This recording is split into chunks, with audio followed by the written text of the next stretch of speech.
This is the story of Daniel Franklin Brawley, who manufactured the first bricks in Minnesota. Daniel was born in Ohio on January 11th, 1818. When he was a young man, he married Mary Jane Butler. The couple initially settled at Platteville, Wisconsin. While in Platteville, Daniel became a Freemason. Many of the early presidents of the United States were also Masons. In 1849, the Brawleys moved to St. Paul, Minnesota.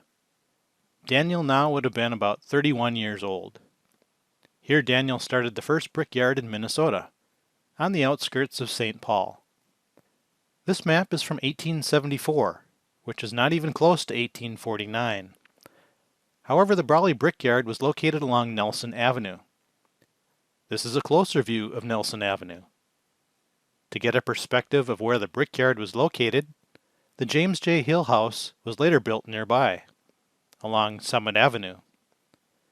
Also built later in the same vicinity was the St. Paul Cathedral. Both buildings are still standing there today.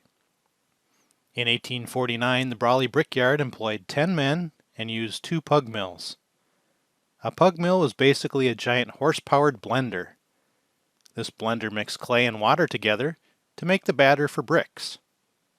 This picture shows a brickyard in Iowa that also had 2 pug mills. The first is circled in red in the middle, and the second is shown on the right side of the picture. Here is another brickyard picture from Kansas. It shows the pug mill setup in better detail. First you needed clay, then you needed water. These ingredients were put into a pit where they were blended together by horsepower. Men then molded the bricks to the correct size and hauled them off to dry on the ground. Once they were dry, they were fired in the kiln to make them stronger. It was a labor-intensive process. Daniel Brawley's first bricks went into 2 buildings in St. Paul, the Market Street Methodist Church and Reverend Edward D. Neal's house. Again, the Brawley brickyard was located on Nelson Avenue. The Methodist Church was located between 4th and 5th Streets and Market Street. The Neal House was located at the intersection of Washington and 4th Street. This is a drawing of St. Paul in 1853, or 4 years after Brawley started his brickyard. I believe the Market Street Methodist Church is shown in the red circle. Here is the same drawing, looking a little closer in. This is a photograph of the Methodist Church in 1903. In the 1874 drawing, I believe the Methodist Church can still be seen. This is looking at the same drawing a little closer. I have circled what I believe is a church. In the background to the left is the first Minnesota Capitol building, flying an American flag. Daniel Brawley helped start the first group of Freemasons in St. Paul. By 1850 he listed his personal wealth as $1,000, which was fairly well off for that time period. In 1851, Daniel was elected a Minnesota Capitol Commissioner. Along with 3 other men, they were responsible for locating and constructing a new state capitol building in St. Paul. In addition, Daniel was made superintendent of construction for the project. The new capitol was a beautiful building, and bricks were used in its construction. However, I have not been able to find any sources that say where the bricks came from. In 1852, the state of Minnesota granted Daniel a charter to run a ferry across the Mississippi River at St. Paul. This ferry was located at Block 46 in St. Paul, near the levee. To get an idea of what a ferry looked like, this picture shows the ferry at Fort Snelling. Ever wonder what it cost to ride the ferry? Here is a price chart from those days. The previous picture showed a 2-horse team with a driver, so they would have been charged 25 cents to cross. This 1874 St. Paul view shows where Daniel's ferry crossing was located. Once the Wabasha Street Bridge was built around 1858, there was no longer a need for ferry boats in St. Paul. Daniel was elected to the Minnesota legislature in 1855, serving in the same building he helped build. The next year he served as the Sergeant-at-Arms for the legislature, the person responsible for maintaining safety and protocol. As a fairly wealthy man, Daniel also invested his money in land and in building new towns. He invested his money in Mankato, as well as Carver, Minnesota, and at Sioux Falls, South Dakota. And his investments paid off.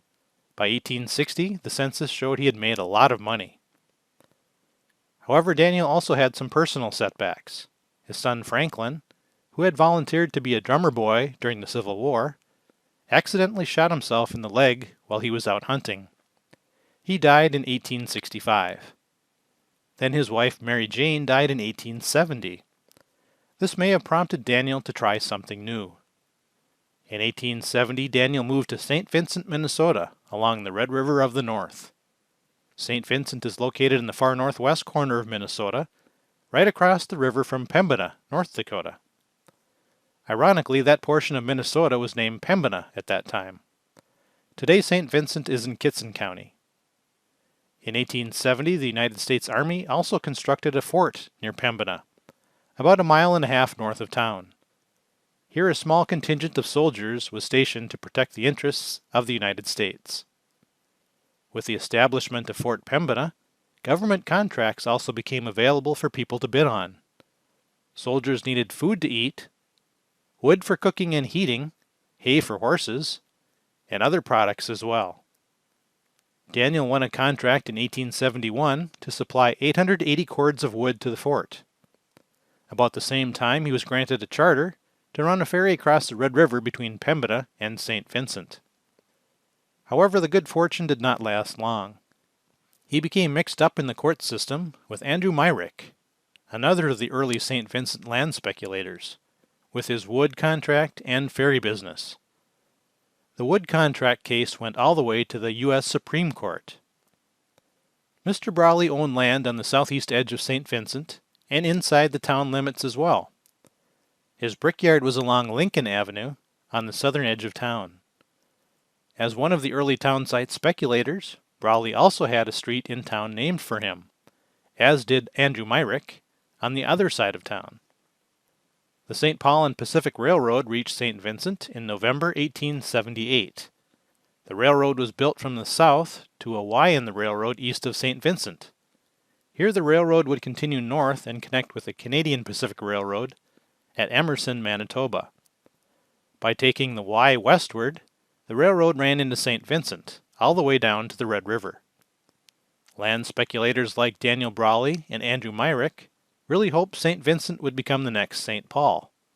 If the town grew, they could make a lot of money by selling their town lots. St. Vincent did see some growth, but not the growth that Brawley had hoped for. To supplement his income, Daniel Brawley did get various government jobs. However, it is unlikely they paid very much. Combined with his lawsuits, he ran into financial difficulties and shot himself in the head. He died from the wound on July 7, 1885. Daniel was survived by 3 adult children, who had remained in St. Paul: Lydia, Wentworth, and Ida. That concludes the video. Please check out my websites at mnbricks.com and chaskabrick.com.